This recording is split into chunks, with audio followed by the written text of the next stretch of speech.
Hello everyone and welcome back to my channel. I hope all of you are doing well today. So in this video, this is going to be part 2 of my How to Start Working with La Santa Muerte, my series for beginners. Like I said before, I could have made it all into one video, but I really wanted to explore the nuance and the smaller and finer details in regard to different aspects of beginning a devotion to Santa Muerte. So I am splitting it up into a multiple part series. Right now it looks like it might be at least 13 or 14 parts.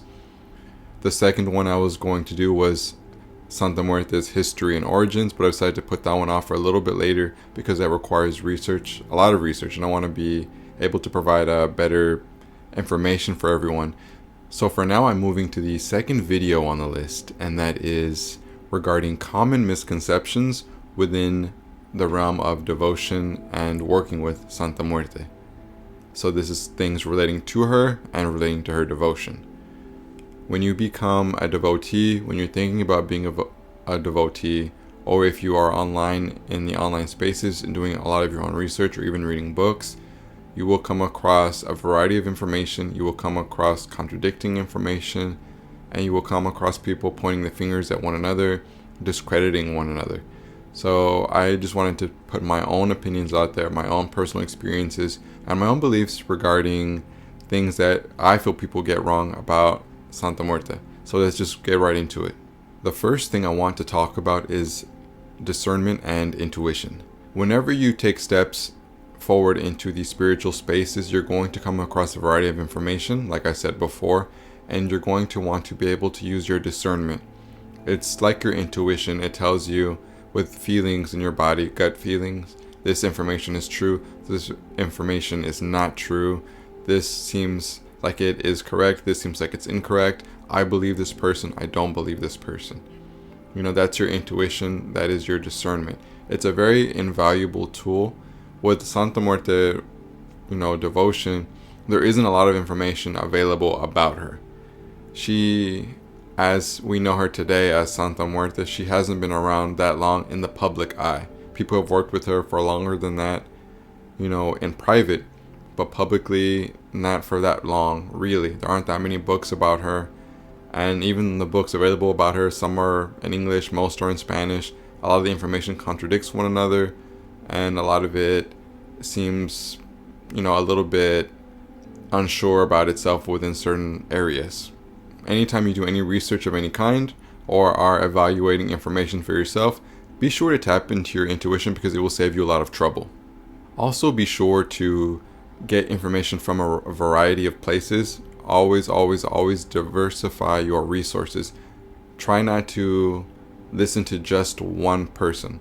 And I'm not saying if you have a mentor or something like that to ignore them or discredit what they're telling you, but I'm just saying it's always good to look at different sides, look at different opinions, read different books by different authors, listen to different people on social media, and see what everybody has to say, what everybody is coming from, what everyone's bringing to the table, bringing to the discussion. It's always good because it helps you to keep an open mind, keeps you in a good practice for using your intuition and your discernment. A common misconception about working with La Santa Muerte is that you have to follow every single thing to the letter. When you buy a book, when you see a prayer online, on a blog, you follow, a petition practice from a video, it always has very specific steps laid out. You don't always have to follow everything to the T. This is not ceremonial magic. This is not an elaborate ritual where you have to follow everything or else something ridiculously horrible is going to happen. This is something where there's a little bit of leeway. Even if you are very traditional with Santa Muerte, you can always tweak things to better suit yourself. And I feel like this is true for most types of magic and practices. This is more for people who practice magic, less so for people who simply pray. Although even if you simply pray, you can always tweak the prayers a little bit, even Catholic prayers. There are some Catholic prayers that are out of kind of circulation. There are older prayers that we don't really use anymore. And then there are the prayers that people currently use today. I imagine you can switch out some of those prayers. At the end of the day, it's all Catholic prayers. And if you don't use Catholic prayers, I feel like you have even more wiggle room to kind of change things to suit your standards. Like if something calls for you to burn incense and you have asthma or something, so you can't burn something that produces smoke in your home, obviously you're going to want to substitute or just omit it entirely from the ritual, the spell, or the simple act of devotion. So you don't always have to follow every single thing to the letter. There's always room for you to infuse your own personal flavor, or if you're very knowledgeable, sometimes what you know within yourself kind of can supersede what you're reading about in a book, in a text. You might happen to be more knowledgeable about something than the person who wrote what you're reading, and you can tell that right off the bat, and that's no shame, and that's nothing bad against the author or whoever it is that produces content out there. It's just maybe they're writing a spell for bringing prosperity, and maybe of a more powerful herb that is more potent than the one listed. And sometimes it's okay to tweak things a little bit. So one common misconception is that you have to follow everything to the letter, like as if it's the Bible. And in this devotion, a lot of the information is passed orally, and now is starting to show up in books. But there isn't really a set standard way of doing a lot of things within the Santa Muerte devotion. There's a lot of things that are tradition, but even a lot of things that are considered tradition kind of vary, and sometimes multiple sources that are considered tradition contradict one another. So it's always something to keep an eye out for. Another thing is that you will see people, especially online on social media, who kind of water down Santa Muerte, and they make her seem very much like one of those kind of love and light, new age kind of beings. They make it seem like she has only good to show you. And I mean that she is only a very calm, quiet, maternal figure, and that she doesn't have other sides to her that are more darker, that might be more intense.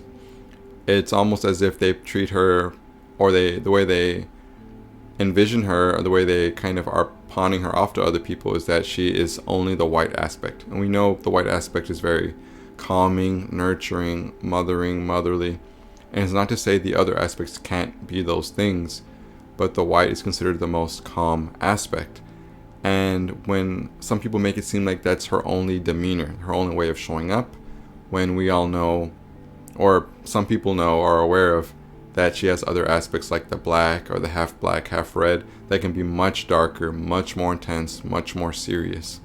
They make her seem like she's just all love and light, and they negate the fact that she is very Saturnian, she's very dark, she's heavily tied to the underworld, she is a psychopomp, she has to deal with the afterlife.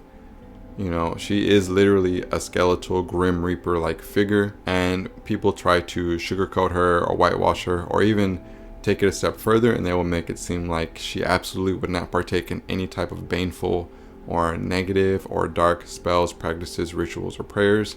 And quite frankly, that's just not the case. The Santa Muerte is very multifaceted, and people have all kinds of different relationships with her depending on the type of practitioner that they are. She is one of those beings known for being extremely non-judgmental. She's very open to humans in general, and humans are along a whole spectrum of spiritual practices. Another common misconception is that you have to be overly serious. You have to take everything extremely seriously. Now, there absolutely is a time and place for solemnity, for seriousness.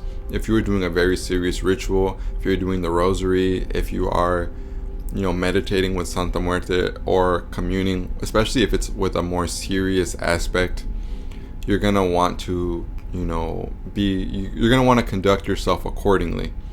That's not the time for joking or laughing or lightheartedness, but everything doesn't have to be like that at all times. When I first began my devotion with Santa Muerte, every time I came to the altar, I always tried to be very serious, very respectful. I was so paranoid about being disrespectful. And now my relationship with her is much more open, much more comfortable. I know I can go to the altar and speak freely. I will laugh at the altar. I can make a joke. I can laugh at myself, my own circumstances. It's not always about being hyper serious all the time. There is a time and space for seriousness, and that's really good and very important. but it's just about knowing when to be serious and when it's okay to kind of let your guard down a little bit. It's just about knowing when to be more composed and serious, and when it's okay to laugh a little bit at the altar. Because before I thought I had to be serious all the time, and now I see it's okay to be yourself at the altar and be a little bit lighthearted at times. On that same note, another common misconception, and I've heard this said online before, is that you are not allowed to become emotional at the altar. You are not allowed to cry at the altar. I know this seems absurd, and I know it's like, why would anybody say that? But I have heard people say this to other people who were less knowledgeable, and I just don't want any misinformation floating around, so I'm going to say this here and now. Of course, you can go to the altar and be emotional. I've been emotional at my altar many a time. It's perfectly normal. I'm constantly doing shadow work. I'm constantly healing. I'm constantly working on myself. I'm constantly going through past traumas and life experiences and learning the lessons and integrating. I get emotional sometimes. I don't think of myself as an overly emotional person, but if I'm going to be emotional anywhere, it's usually at my altar. The altar is where you go to commune with Santa Muerte, and it's where you go to be honest and be truthful and lay it all out. You lay your heart open. And sometimes you go to the altar for comfort as well, for her embrace. And you will be sometimes crying uncontrollably. Sometimes you will be sobbing. Sometimes you will be at your wit's end and you feel like there's nowhere else to turn to in the world. You go to the altar. And it's perfectly fine to be like that at the altar, because you are turning to her for comfort. And the white, among other aspects, can be extremely comforting, because she in general is a very comforting being to those who are devoted to her.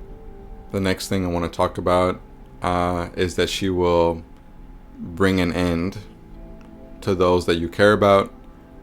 If you become a devotee of hers, not the case, not true. Another thing is that she will pass away people you care about if you anger her, also not the case. She, like many other beings, kind of functions in a way as to not mess up the grand scheme of things, and some things are meant to happen when they're meant to happen, and she will not bring forth abrupt judgment like that. Not usually, I guess. And this is just a common misconception. Usually people who want to vilify Santa Muerte, or they want to scare people away from working with her, or they want to kind of demonize those who already have a practice with her. They always want to say that argument. Don't work with her, or else, she will end somebody you care about. Don't work with her, or else she will end those people, your friends and family and loved ones. Not the case. I've been working with her for several years. Nothing like that has ever happened to me. And I will even take it a step further and say there have been people very close to me, or people who I grew up with, that were the most wicked people you could imagine, and they're still alive and kicking. Everything in its own time. People say she is extremely jealous. I don't think she's extremely jealous, but I do think that if she feels disrespected, she will make it known. And I think sometimes people are disrespectful to her. Like maybe they will abandon her for the sake of another being.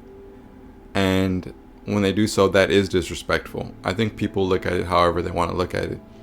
And I can say that fairly, or actually with a lot of confidence, because she has literally pushed me to work with other beings. And I will discuss that more in detail a little bit later.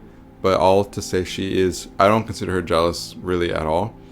I do think that if you are giving her your time, your attention, and you're being obviously fair and respectful, and you're honoring her, and you give time and attention to another being, I don't think that she is going to be jealous of that, especially if you're doing it in a respectful way. Because there are plenty of people who work with her alongside a menagerie of other beings, including myself, and she's even pushed me and introduced me to other beings, or told me a big list of beings that want to work with me. And then I don't feel like somebody who's jealous would do that. Besides, in my personal experience with her, I've never seen her to be jealous in these years that I've worked with her. Another one is the Narco Saint title, the Narco Saint thing. And this ties back to her being very open and working with everyone. The organized crime syndicate, they work with many beings, not just Santa Muerte. They also work with Jesus Malverde, and he, alongside her, are both very open-minded, and they both have a large base of devotees.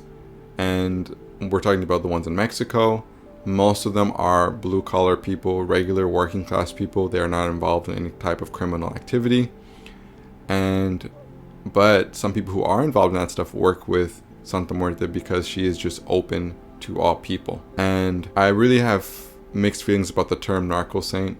She really is just rather a saint that narcos work with. I feel like Narco Saint should be applied to people who were narcos who died and became folk saints, which there are several like that. And I consider those the real Narco Saints, as opposed to a saint who happens to just be worked with by narcos. So there are folk saints who are worked with by narcos, and then there are narcos who became folk saints. And it's important to know the difference between that. And I'll probably discuss it at length in another video. But for now, I just want to say, don't be discouraged or let that dissuade you. They always want to talk about her being a narco saint and use that, tie her to all these like deadly crimes and things that are just very unsavory. And that, that's just one of the truths. That's just a reality. There are people who are involved in such activities that are devotees of her. And there are countless more people who are not involved in such activities that also work with her. But the church and the media loves to sensationalize, and this is just propaganda and kind of pushing a certain narrative that they have about her to the general public who are uninformed and fearful of things that they don't understand. Not to mention her iconography is a bit alarming because how she looks. I've heard before other people say that Santa Muerte is extremely angry. I don't think so. She can get very angry, but to me, and I will stand, I will die on this hill, she's only angry if it's righteous. If it is merited, then I think she will act accordingly. I've never seen her get angry for no reason, no good reason. And more than that, I've seen her be extremely patient. There are times, especially early on in my devotion, where I felt like I was being a disappointment or I was failing at some of the things I, wanted to do with her in my spiritual practice. And she was incredibly patient with me. Where I thought I deserved her anger or her wrath, she was just extremely patient with me, very kind, very nurturing. And I feel like you have to do a lot to anger her. You have to be so blatantly disrespectful to anger her. So if anybody has angered her, I feel like it has to be very righteous. I don't feel like she would just be angry at people for no reason. I've also heard stories of people saying that she has attacked them out of nowhere, out of the blue, for no reason. To me, this does not make sense. This does not track. I think that they could be mistaken. I've heard people tell stories and they weren't sure, but they were just saying that, they just think it's her, and then they were passing it off as fact. There are also beings that resemble her, and people would just assume it's her. There's a lot to it, but she does not strike me even a little bit as the type who would just lash out at someone for no good reason. And certainly even less so the type to randomly attack someone at all. So be wary of stories you hear online like that. Just pay attention to all the details, use your discernment, and listen to what the people are saying. Another common misconception, and some people who are like hardcore traditionalists will say this and contradict other people who are traditional, saying she only has 3 aspects: the black, the red, the white. Santa Muerte has many more aspects than that. She has shown up in many dreams where she had a lot of very minor, very obscure aspects. And it seems like almost every aspect can be a combination aspect with another aspect and create a whole new aspect. It seems like the possibilities are kind of, I don't want to say they're limitless, but there's probably even more aspects out there than even I'm aware of as of yet. Most of them I would say are incredibly minor aspects, but they still exist. I would not say there are only 3. Even the hardcore people still acknowledge the gold, the green, the blue, the yellow, the basic primary colors. But yes, some people will say there's only the red, the white, the black. I think they're extremely wrong. And some people even take it a step further, and they say the only true aspect, the only real aspect is the black. Everything else is false. Everything else is a fantasy. Everything else is just made up. And so use your discernment. But personally, I've had experiences with a lot of obscure aspects even beyond the primary colors, like the silver, the maroon, the peach, the gold. The list goes on and on. Some people say that she is demonic. She is not demonic. There are demons out there. There are infernal beings. There are wicked creatures and wicked entities who only wish to bring harm or destruction to others. There are intelligences out there that are very, dark and baneful, but we wouldn't consider them technically demons or even infernal. There are angels out there that are dark. There are demons out there that have aspects that are of the light. The spiritual world and the beings that inhabit it, all the beings above us, are very complicated. There's so much going on with that. Santa Muerte herself, to me, no, she is not demonic. She is very dark. I think in general, she has a very dark energy. She has a heavy energy because she deals with death. She is of the death essence. She is an underworld being. She is, heavily regarded as an aspect of death itself. Very potent energy here, very dark, very Saturnian, like I said before, but not demonic. She is dark, but she is not a demon, and some of her aspects are incredibly light. Even her darkest aspects, I wouldn't call them demonic, they're just very dark. Even aspects that might be considered cruel, like the half black, half red, I still don't call that demonic, and I don't think she's ever referred to herself as a demon. Some people will call a demon anything that is just not an angel, but ultimately, when I think of the word demon, I think of like the actual beings, like the beings in the Goetia or something like that, or beings who at least refer to themselves as demonic. She is not a demon, however. She is just very dark at times. She is just a being heavily associated with the dark and the underworld. Another common misconception about her, and I will probably bring this up in a later video, is that people are spouting out that in order to have your first Santa Muerte statue, it has to be gifted. You cannot buy your first statue. Somebody has to buy it for you and gift it to you. This is a terrible rumor. I don't know who started it. I bought my own first statue. I was prompted to buy one basically by her. She led me to the place where I bought the statue. And people say the same rumor about tarot decks, that you have to be gifted your first tarot deck. Also a false thing. I don't know if it's a superstition some people believe or an old wives' tale, but no, you absolutely can purchase your own statue. These days, the more devotees out there, especially with the emergence of the online community of devotees, there are people in more far-spread, far-reaching areas that don't have access to even people anywhere around them that are practitioners or devotees of Santa Muerte, and they will have to go out of their way to find their way to their own statue, whether in person or online. It's much less likely somebody's going to gift you a statue. If someone tells you that you have to buy your first statue, you can just look at them crazy. They're completely wrong. Ignore them. Another common misconception that I unfortunately have to keep reiterating over and over and over is that people are out here saying that only Mexicans can work with La Santa Muerte. And even recently I saw online somebody who I thought was very knowledgeable about Santa Muerte, and this was on social media, and they were saying that anyone can work with her, but only Mexicans can practice with her. Like anyone could pray to her, but only Mexicans could work with her, and it just did not make sense at all. I think that anyone can work with her, and she was present in that part of the world where the Aztecs were, and people are not thinking about the fact that people can be descended from those people and have no idea. Some of us only even know who our grandparents are, or our great grandparents, and there's so much to that with descendants and ancestors, and especially in the United States, there's so much of mixed race people. Everyone who does ancestry or DNA tests, they have a little bit of everything. And if someone far back in your lineage was of Mexican descent, but now you would be 90% something else, does that mean you are not allowed to work with Santa Muerte? If you were half black, half Mexican like me, because I am of mixed race, am I not allowed to work with the Santa Muerte? And if I had a child and they were only a quarter Hispanic, would they not be allowed to work with La Santa Muerte?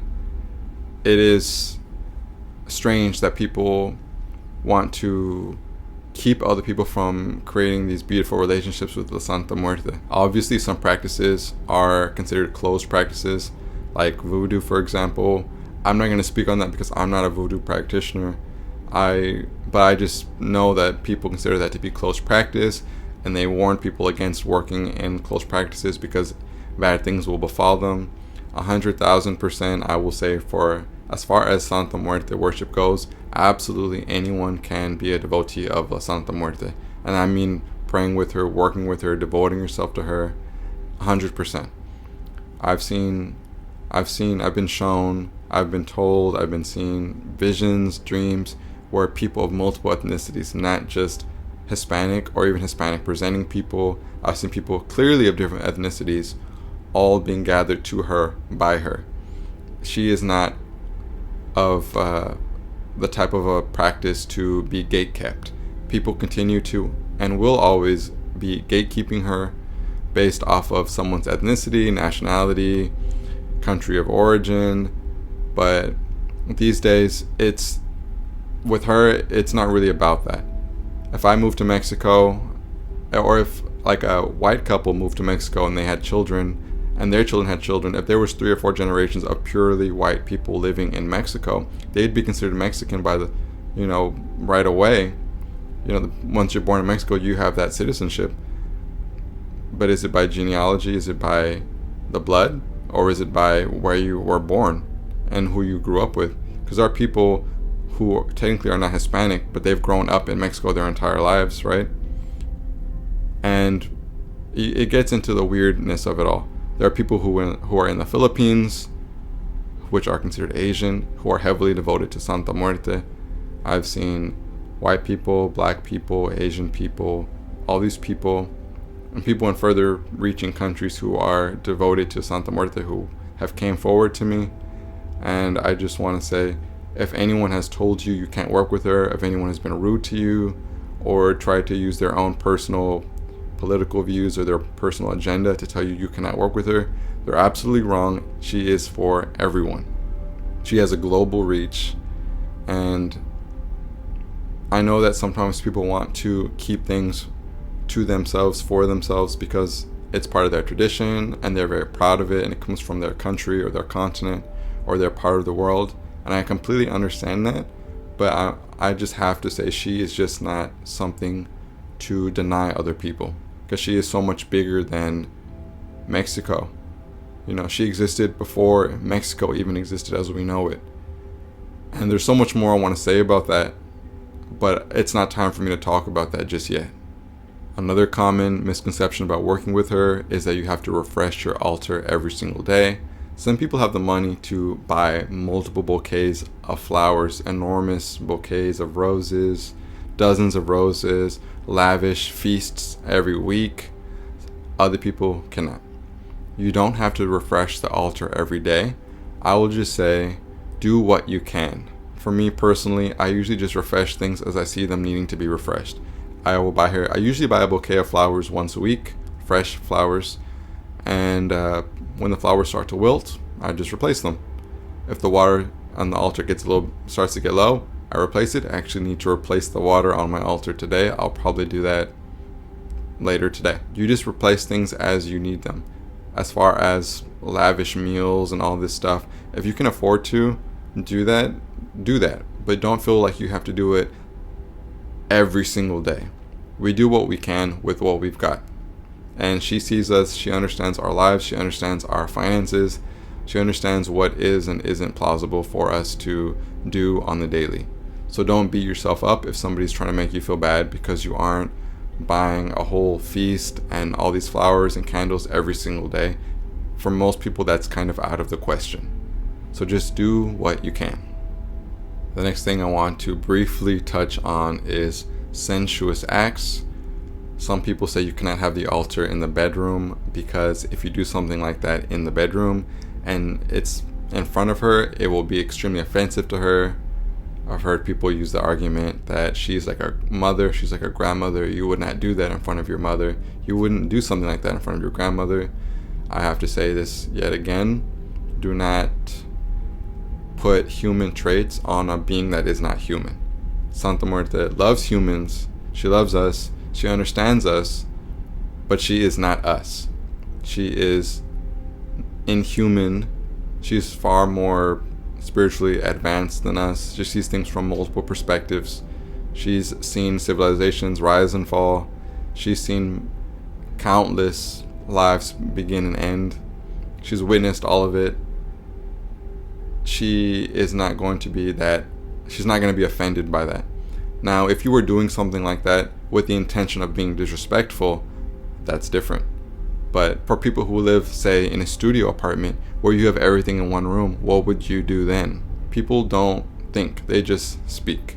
Not only that, but some of her aspects specifically have to do with things of a sensuous nature. Like the red aspect, for example, she has heavily to do with that. She's extremely passionate, especially romantic passion, and acts like that are one of the human acts that are very potent, especially among living beings, and it also produces very powerful, potent energy, obviously, as people who practice magic understand and are aware of.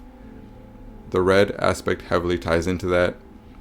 It's not offensive, it's not taboo, it's just something you need to think about and evaluate for yourself. If you can not have it in your bedroom or in a place where you do stuff like that, I guess that would be better. But sometimes people don't have the choice, and we work with the spaces given to us. If it is in your space and you feel a little bit uncomfortable, you can always erect a curtain. You can do something like that to kind of block out her view if it makes you feel better. But don't let anyone make you feel terribly uncomfortable or like you've committed some grievous act, because there's just a lot more to Santa Muerte, and I'm not one to negate what one of the aspects, the red, has to deal with, because we're not gonna say that the red aspect no longer has precedence over passion and sensuality, when that is very much one of her, I don't want to say a core value, but it's something heavily tied with her. Another thing people often say is that you cannot work with other beings if you work with Santa Muerte. Completely false, completely wrong. And I already talked about this before, maybe I reread it in my notes, but yes, you can absolutely work with other beings if you work with Santa Muerte. I'm not sure about keeping other beings on the altar. Some people will keep the Virgin Mary or Saint Michael on the altar, but that's, I feel, for a slightly different reason, and I will get into that when I make a video about all the things that are kept on an altar. But for now, I will just say, if you can afford to have a different altar, please keep them separate. She has her own energy, and when you interact with her at the altar, you're kind of building up the altar's energy, and to me, it feels a little awkward to share space between that. Some people can't afford to have multiple altars.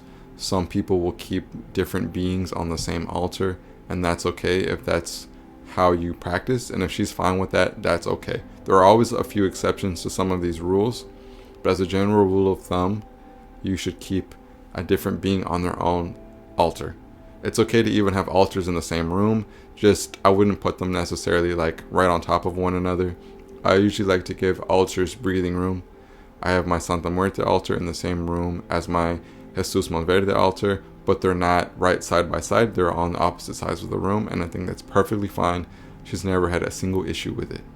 Another thing that people are talking about online is that you have to make a pact with Santa Muerte to be a devotee. You absolutely do not. I've never made a pact with her, and I've been a devotee, and I have a great relationship with her for several years now, and I've never made a pact. Some people will convince you that you need to make a pact. I've even heard of people, I think, selling pacts online, like you can pay them to help make a pact for you with Santa Muerte, and you just don't have to do this. Now, sometimes with some beings, you can make a pact to initiate down a certain like working or a certain current or pathway system, even with Santa Muerte, but that's very like unique niche advanced types of magic. That's not for general people who work with her, who pray to her, who are devotees. No, you don't need to make a pact with her. And to this day, I have yet to make a pact with her. It's just not something you need to do. If you are a devotee, you also don't need to do magic. I talk about magic heavily because it's something I'm very interested in, and it's a popular topic among devotees online in the online spaces. But you absolutely don't need to practice magic. You can simply just pray to her Catholic prayers. You'll leave, offerings. You can just pray to her like that. You don't have to do spells. You don't have to do rituals. You don't have to do anything like that. You can simply pray to her. A lot of people who are blue collar workers, working class, everyday people, they pray to her, but they're not doing spells. They're not doing rituals and hexes and all kinds of stuff. And you don't have to do that. And don't allow yourself to feel pressured to become a magical practitioner if you don't like it and if you're uncomfortable by magic and it makes you uneasy and it's just not up your alley, but you are wanting to pray to Santa Muerte. They're not mutually exclusive. You can absolutely just pray with her, although most people who work with her do maybe practice magic, at least online. The people who are the most vocal online seem to usually be practitioners, but I would say the majority of devotees in general are not out there doing spells. Another common misconception is that you can only approach Santa Muerte from a Catholic lens. Now, this might ruffle some feathers, and I think for a long time I didn't want to say things that maybe sound like I'm discounting traditional methods and traditional ways of working with Santa Muerte, because I didn't want to anger people who are very hardcore or very set in their ways about how they approach her. But I'm going to say it. You don't have to be Catholic to work with her, and you don't have to use Catholic prayers with her, and you don't have to approach her from a Catholic lens. People have worked with her. People continue to work with her in non-traditional ways. There are people on the left-hand path who work with her, and they clearly are not using Catholic prayers. There are people who are more agnostic that work with her. There are people who are pagan who work with her. There are people who work with her in all these different ways, and they still have very fulfilling relationships. Santa Muerte existed before the Catholic Church. She existed before these prayers were written. She existed before the conquistadors came. She existed before the Inquisitions. She existed before the church was founded and created. She predates all of this. There were people working with her back then, and they were not using these kinds of prayers. The Aztecs, who we know are heavily tied to Santa Muerte. She is heavily intertwined with the Aztec underworld, and the Aztecs were not using Catholic prayers when they were working with her. You don't have to use those prayers. I think if you don't have a problem using Catholic prayers, then I would suggest you use them, because they're a great jumping off point. They are great for kind of creating that mental shift into that devotional headspace, that altered space, that altered mind space for working with her. And I think it's more conducive to connecting with her more consciously. But you absolutely don't need to approach her in a Catholic way, especially if you have religious trauma or your personal religion just conflicts with Catholicism or your personal spiritual path. So no, you don't have to approach her in the Catholic sense. Although I see no issue with it at all, and I think most people, I would probably guess that the majority of people approach her in this way. You don't have to be in the majority. You can kind of carve your own path a little bit when it comes to Santa Muerte. I think that if you are not a Catholic and you use some Catholic prayers, you go through the trouble of memorizing and learning them. I think she absolutely appreciates that. I think there's power in that, and I think that she sees you for trying. But don't be so hard on yourself, and don't weigh yourself down and burden yourself emotionally with coming to her in a Catholic sense if you are not comfortable with that. Another common misconception about working with La Santa Muerte is that the owl is her only companion animal. She has many animals. She can appear to you with many animals at her side. The owl, I would say, is her primary companion animal. I've done a video discussing all of her companion animals, and I've done a video about the owl, its name, and its offerings you can give it on its own. But she can appear with horse, raven, boar, lion, other animals too, a dragon. There's a lot to her, and some of it sounds a little bit fantastic, but the more you read about it, the more you learn about it, the more it starts to make sense, and the more the pieces start to come together for you. Many beings out there can appear with a variety of animals and have usually a whole group of animals and creatures heavily associated with them, especially with the underworld. And when it comes to underworld beings, we see a lot of common animals associated with a lot of these gods and goddesses. So yes, Santa Muerte has other animals like her spectral dogs that can also appear with her. Another common misconception is that you have to work with every aspect out there. You have to devote yourself to multiple aspects, and you absolutely do not. You absolutely can just work with one aspect if you feel so drawn to just one aspect. There are plenty of people who only work with the red, who only work with the white, who only work with the black. You don't have to devote yourself to multiple aspects. And I'll even say this, some people find that they don't even, I won't say get along with, but they just don't vibe with some of the other aspects. I've heard people say that they absolutely adore the white, but they just don't vibe with the red aspect. That's okay. You don't have to work with every aspect out there. I've presented a lot of personal gnosis regarding a lot of obscure or strange aspects, and I've heard people say that, oh, I can't wait to work with this one, this one, this one, this one. That's perfectly fine, of course, but use your discernment and absolutely don't feel like you have to memorize information about every aspect, learn about every aspect just for the sake of knowing about it, and work with every aspect that exists simply because it exists. I seek out knowledge constantly because I'm insatiable for more knowledge and I'm endlessly curious, but you don't have to be like that. And on that same broad topic, you also don't have to begin your devotion with the white.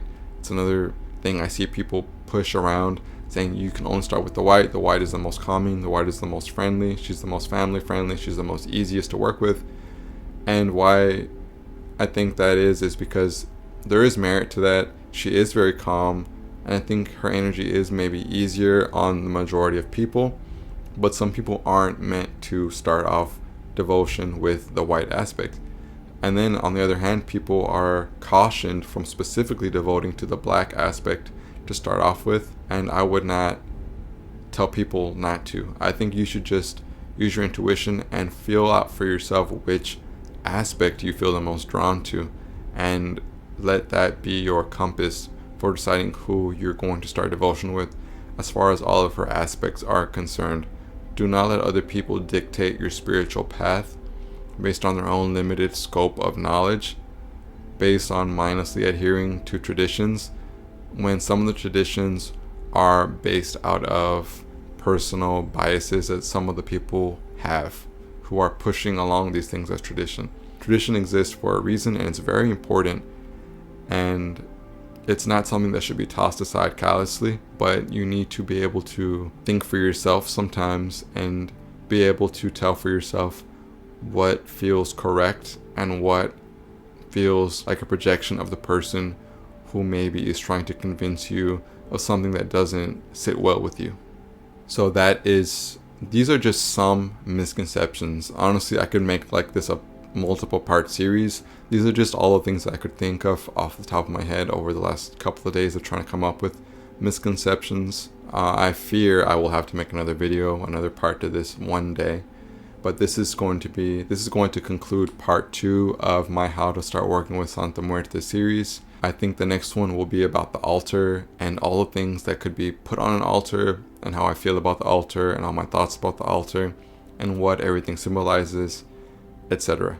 So that should be my next video regarding this series. The first part, if you missed it, was about choosing to devote, and I spoke at length about many factors to consider if you're wanting to devote to Santa Muerte. Thank you so much for watching. Thank you so much for listening. And if you have any misconceptions that you want to clear up, please include them down below. I know I did not think of everything.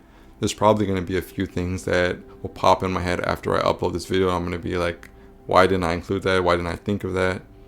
I'm only human.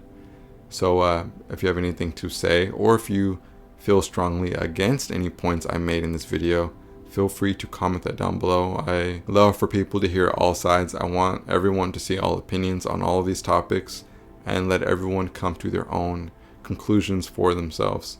I think it's always important to let people think for themselves and let people see all the different facets of a situation. So with that being said, I'm going to end the video here. Thank you for watching, thank you for listening, and I absolutely cannot wait to see you in the next one. Take care.